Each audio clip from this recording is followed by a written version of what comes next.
Welcome back. So we find ourselves at the end of the chapter. On this part, since we know now how to take a formula, do the Lewis structure, and doing the Lewis structure, we can do resonance structures. And with any of those resonance structures, we can determine the shape of the molecule. Now we're gonna see how we're gonna use the shape of the molecule and a new term that we are going to learn, electronegativity, how we can use that to determine if the whole molecule is polar or not. And why is that important? Because if you determine that a molecule is polar, you know that if you put it on water, it's going to mix with water. If you determine that a molecule is nonpolar, you know that if you put it in water, it's going to look like when you mix oil and water, two distinct layers creating a heterogeneous mixture. And that will determine a lot of the properties of the molecules, including boiling point, melting point, and all that kind of stuff. So for us to do that, for us to be able to determine if the molecule is polar or not, we are going to have to understand a new concept first, and that's going to be electronegativity. And the best example I can give you for electronegativity is with hydrochloric acid, probably. If we do the Lewis structure for hydrochloric acid, it's going to look like something like this. You're going to have a hydrogen with one valence electron and chlorine on group 17 with 7 valence electrons. 1, 2, 3, 4, 5, 6, and 7. That way, hydrogen is like helium, an over gas, and chlorine have 8 electrons like any of the noble gases except helium. So let's concentrate only on the electrons that they are sharing. So let's not even look at these. They're there, but don't pay any attention to them. So what else can we say about this molecule? Well, we can say that hydrogen contains 1 proton, while chlorine contains 17 protons. And if I have 2 electrons in between, that's what the dots are, right?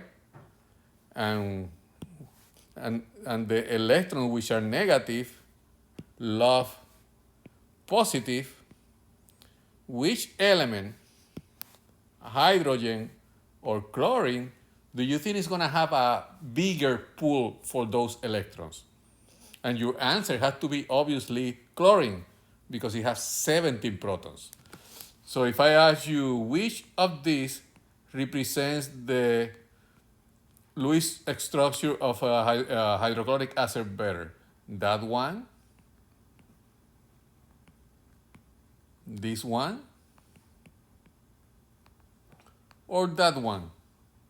And you will say, well, based on what you just said, that the chlorine has 17 protons versus only 1 from the hydrogen, you will have to say that this one represents that situation better. So what we're saying is that the electrons are going to be closer to the chlorine more than closer to the hydrogen. They still share, so the hydrogen still is like helium, and the chlorine still have 8 electrons, but the electrons are going to be closer to chlorine. That's what we call electronegativity. Is the tendency of, on a bond, the tendency of one element to attract the electrons more than the other element. So there's a special way to represent that, because we're not going to be drawing the Lewis structures all the time. We're going to have H bonded to Cl, and we're going to say that there's a force, and we're going to use a vector for that. There's a force pulling the electrons more toward the chlorine. And since the electrons are negative, that means that the negative charge is going to be concentrated more to the right. That's not going to make it an anion like negative. It's not going to make it negative. It's going to make it almost negative or partially negative. And the left side, which is the one lacking the electrons, is going to be partially positive. So this is still a covalent compound. There's no charges, but one side is more negative than the other side. And if you say, also you have a one positive pole and one negative pole, so you have two poles, so we're gonna call this a di because there's two pole molecule. So a dipole is represented by a molecule that have a partially positive side and a partially negative side. And another word for dipole is polar because it has poles, a positive pole or a partially positive pole and a partially negative pole. So any molecule that you can determine, or let's start with the bond. Any bond that you can determine that is more negative to one side than the other side, that's going to be a polar bond. So we're talking about polar bonds, and this molecule have a polar bond. So how can we determine that? Because it's not going to work all the time just based on the amount of protons. Because as you go down the periodic table, you're going to have a lot of different shielding because of the energy levels. So that's not going to be very accurate all the time. So for that, we have a tool developed by Dr. Polis, which assigns electronegativity values to the elements. So for example, if we have ACl, we can say that the hydrogen is 2.1 and the chlorine is 3.0. And what we do, we take the bigger number minus the smallest number, and we look at the difference. And with this difference, then we're going to have another scale that is going to tell us if my value is between 0 and 0.4, then the pool is not enough to cause a partially positive, partially negative. The pool is more or less even, and we call that a pure covalent bond or a non-polar bond. If it happens to be between 0.4 and 2.0, like ours is 0.9, then that's a polar covalent because it's two non-metals, it's a polar covalent bond. Like HF would be an example. And if it's bigger than 2, that means that the difference between them is so big that it's actually a transfer of electrons. And we call that ionic. So anything bigger than 2, difference-wise, you basically lost the electron. The electron went with one atom and it became an anion, and the one that lost the electron became the cation. So we're going to be looking more at these two here. So this is all you have to do if you're trying to determine if a bond is a polar bond or not. You look at the electronegativity values given on the table, then you subtract them and use this scale in here, and that tells you if it's going to be polar, non-polar, or ionic. So let's practice a little bit.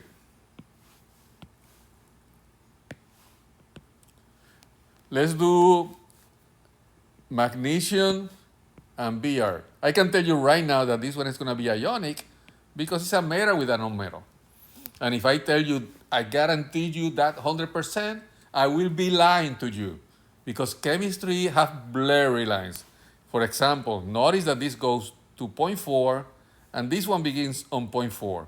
So there's a little bit of confusion there because we cannot say exactly 2.4, exactly 0.4. It's kind of a blurry line. So we're going to have to stay kind of away from those edges in there. So the same way that I cannot tell you that if I have a metal and a non-metal, I cannot tell you that it's going to be ionic 100% of the time. Most of the time, a metal with a non-metal is ionic, like you already learned. Now you're learning that not really. Sometimes you're going to have to look at those numbers. So let's see magnesium and bromine. Magnesium is going to be 1.2, and bromine is going to be 2.8. So we're going to do 2.8 minus 1.2, and that's going to give us 1.6, which means that bond is not really an ionic bond. So I lied to you at the beginning. I told you, based on what we know, yes, we know metal with non-metals is an ionic. Now we know better. Now we know, no, we're ready to give some more baby steps. We knew that theory, but there's some exceptions. That's why we need data, scientific data from a table to give us exactly the whole story. So magnesium bromide is going to be a polar bond, not an ionic bond. What about the next one? Chromium and fluorine. Based on your old knowledge, you will say immediately ionic because it's a metal with a non-metal. Now we know better. Now we said, let me check. So chromium. Well, this table I don't have chromium. The table you have on your packet contains chromium and all the transition metals. So let's bypass this one for right now. You can check it later on your own. You know what to do. One minus the other one, and then look at the bottom scale. Bromine and bromine. I can tell you right now that's going to be nonpolar because bromine is going to be 2.8 and the other bromine is going to be 2.8 also. So obviously 2.8 minus 2.8, this is going to be 0. So that's going to be pure covalent on nonpolar.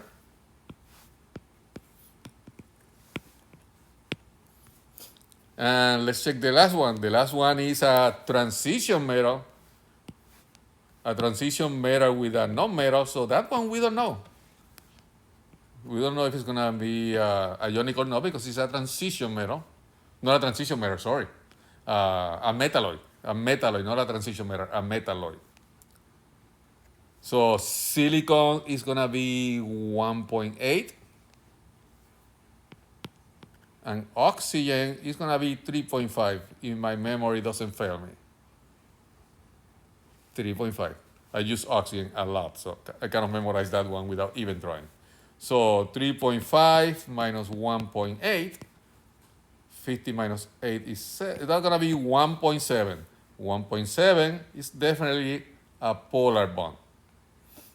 And that's why glass is very polar because glass is made out of silicate, which contains silicon and oxygen bonds.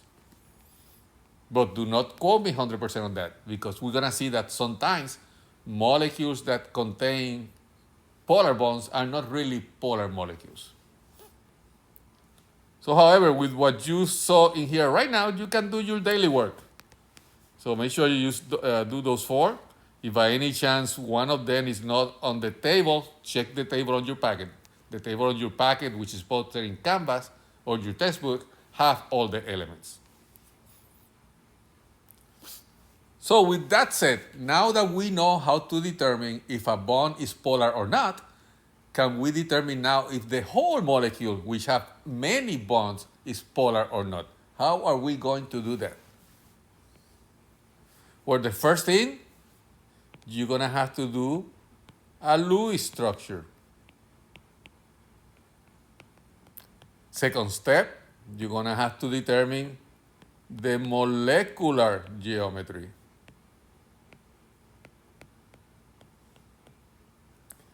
Then you're going to have to analyze each bond on the molecule for polarity.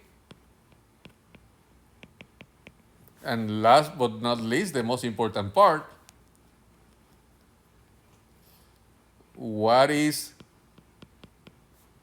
the overall force resulting from steps 1 through 3. And you're going to see what I mean with that. So let's do the first one.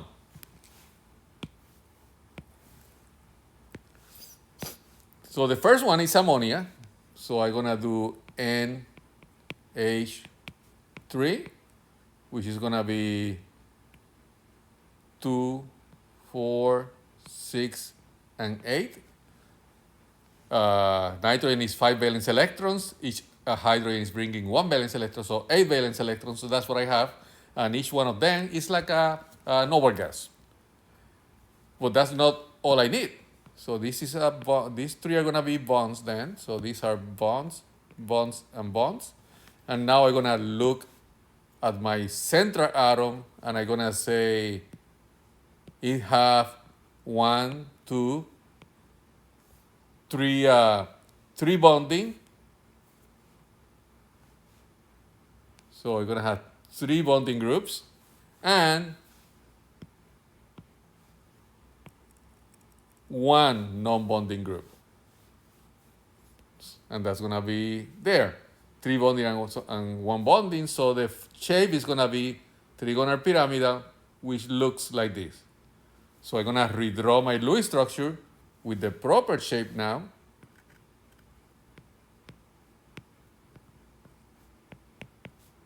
And then, so I did the Lewis structure, I did the proper molecular geometry. Now I'm going to analyze each bond. Hydrogen is 2.1, and nitrogen is 3.0. And all 3 bonds are going to be the same. 3.0 minus 2.1, that's 0.9, which means is polar. So the fact that it's polar means that there's a force pointing toward the bigger number. There's a force pointing toward the bigger number, and there's a force pointing toward the bigger number. And here comes the last part, the most important part, the one that I told you, analyze the overall results of steps 1, 2, and 3. So we got the shape, we got the Lewis structure, we got the shape, and we analyze each bond. And now we're going to see how they work together. So I have a force going that way, a force going that way, and another force going that way. If you combine all 3 forces, imagine there's a ball in there and there's 3 kids, or a rock. This is a big rock, and there's 3 kids pushing it that way. That ball will move toward there. So those 3 forces, the force between hydrogen and the oxygen and the nitrogen, the hydrogen and the nitrogen, and the hydrogen by the nitrogen, they're all going to combine into a combined force, which is going to go that way. So what does that mean? That means that when I have my ammonia, there's a force combined that way, which means this part is going to contain most of the electrons, so partially negative, while this part is going to lack the electrons, partially positive. So this is a dipole or a polar molecule.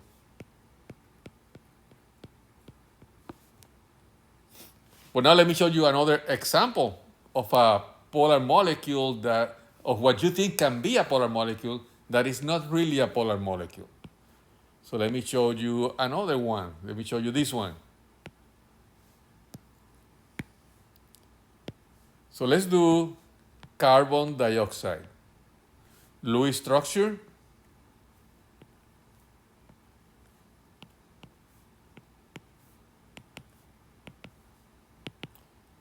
So that would be the Lewis structure for carbon dioxide. Now let's find the shape. The central atom contains 1 bonding group. Remember, the double or the triple bond, they just count like 1. 2 bonding groups. So that's going to be, it could be that one, it could be that one, or it could be that one. So let's see how many non-bonding groups. So, and we have zero non-bonding group on the carbon, always the central atom. So that would be that one here. So that's the one that we're talking about. So we're saying that the molecule is going to be linear. So that means the molecule is just going to look like this. It's going to be like a straight line, linear. And now we analyze the bond for polarity. So carbon is going to be 2.5, and oxygen is 3.5.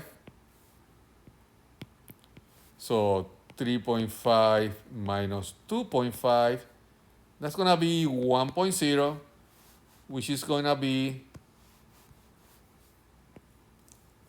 a polar covalent bond. So that said, we know that the bond is going to be polar. So there's going to be a force pulling the electrons toward the oxygen and another force pulling the electrons toward oxygen. So one force is going to be like this, and the other force, the same intensity, is going to be like that. So if you have a ball in there and there's a kid pulling the ball that way, and there's another kid with exactly the same force pulling the ball that way, that ball is going nowhere. So this molecule, even though it has two polar bonds, when the bonds combine, they cancel each other. So CO2 is going to be a non-polar molecule. And very soon you're going to see that because of that, we expect CO2 to be a gas.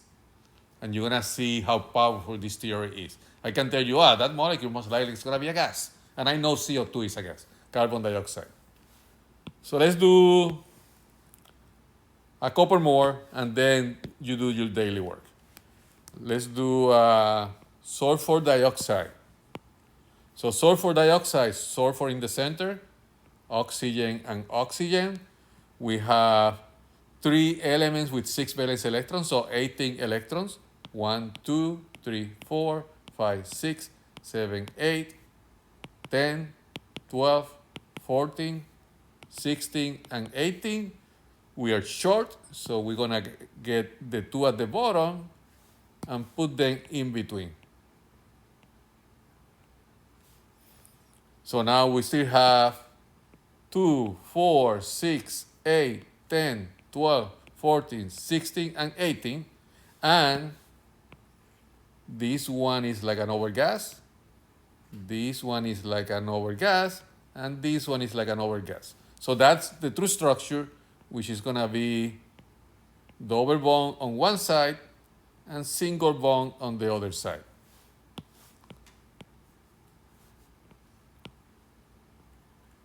So, and it have a lone pair in there. Super important that you don't forget about that lone pair. So now the shape. Well, the central atom contains 2 bonding groups. Remember, the multiple bonds count like only one. So I'm going to have 2 bonding groups. So it could be that one, it could be that one, or it could be that one. But only one lone pair. And that's going to have to be that one in there. And that one is going to be a bent molecule, and it's going to look like this. It's actually the one we were doing. And it's going to look like that. So the actual drawing is going to be something like this. So it's going to be bent. And now we analyze the bonds. Oxygen is 3.5, and sulfur is 2.5. So the difference between both of them is going to be 1.0. So that's going to be a polar bond. Because it's a polar bond, then I'm going to say that there's going to be a force pointing toward the one with the biggest number, and the same thing on the other side, which means I'm going to have a force going that way and a force going that way. Imagine you have a chair with casters, and somebody's pushing the chair that way, and somebody's pushing the chair that way. This chair will move this way. And if you don't believe me, try it later at your house. So those two forces are going to combine to produce a downward force like that, which means this molecule is going to be partially positive at the bottom and partially negative toward that area here. So this is going to be a polar molecule. So we're doing each bond to determine which way the force is going, and then we're going to look at all the forces and see how they combine or cancel each other. If they combine and give you an overall direction, then wherever the arrow is pointing, that will be you partially negative. Wherever the arrow is coming from, that will be you partially positive, and the molecule will be polar. If they all cancel, then the molecule is nonpolar. And as you practice more and more, you're going to notice that if the molecule is symmetric, everything you see around the molecule looks more or less the same, most likely it's a nonpolar molecule. And I would say that's probably enough practice for you to work it on your own. So I'm not going to do all of them.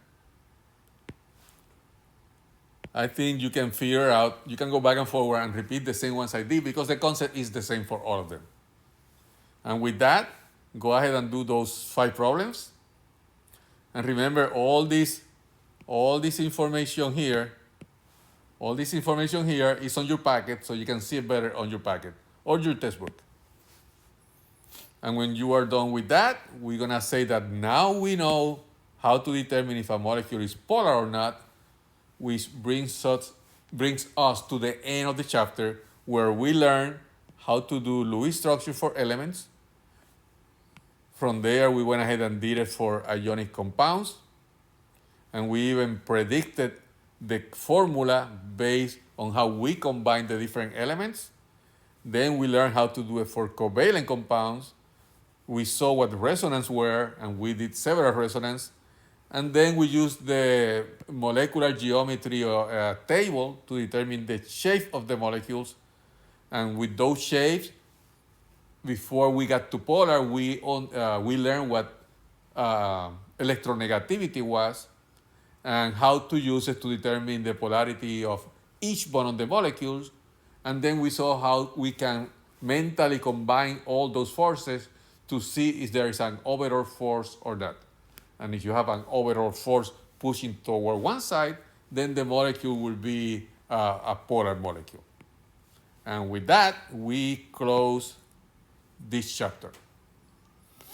So when you come back next week for the next lecture, we will begin with chapter 11, which will put us closer to the end, where we're going to do all the way until chapter 14. So until the next time, email me, come to my office, whatever you need to do if you need to go deeper on any of the material we discussed today. So see you later. Have a great day.